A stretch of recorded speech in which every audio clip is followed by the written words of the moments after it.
So today we have the opportunity to be joined by Montreal Canadiens president Pierre Boivin. Basically, the NHL is back. We had a year where there was no hockey being played, and obviously north of the border in Canada the fans missed it. South of the border it could be argued that the fans didn't really know.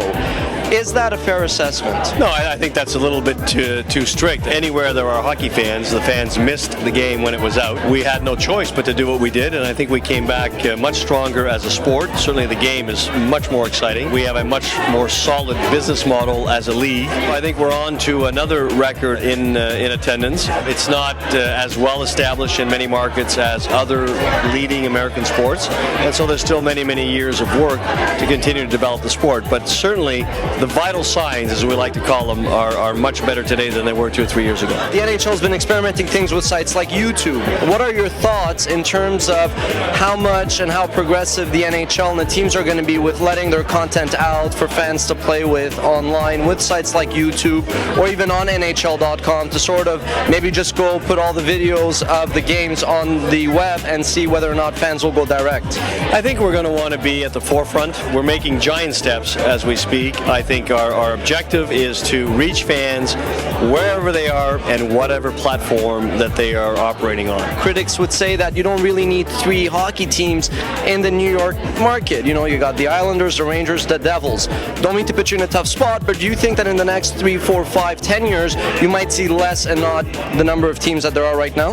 I don't think it's possible at all to predict that. Certainly the plan is for the league to remain at 30 teams. There's some doubt over a certain number of franchises. Pittsburgh is a good example where it's still unresolved today as to whether they'll remain in Pittsburgh. Reading between the lines, would you say that it's possible for some franchises to leave U.S. cities and potentially come north of the border? I don't think you can eliminate any possibility on a long-term perspective. In the short term, there's certainly nothing with any traction with regards to teams relocating to Canadian markets.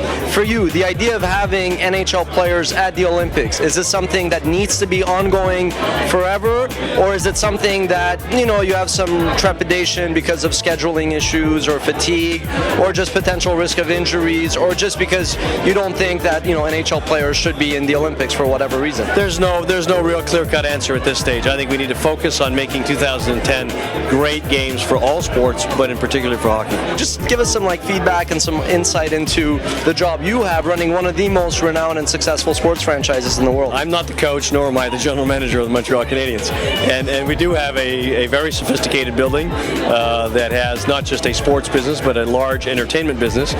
You touch people in a very special way when you're involved with a franchise that has the degree of love and passion attached to it that the Montreal Canadiens, in most sports, in most cities where the sport is popular.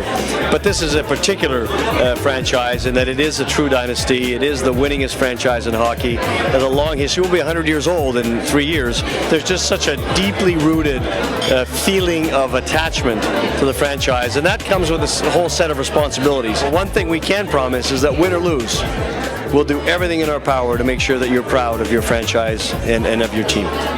Well, there you have it, folks. You can't ask more from the president of a professional sports organization. We thank you for your candor and your time. We've been joined by Pierre Boivin, president of the Montreal Canadiens, and you've been watching WatchMojo.com.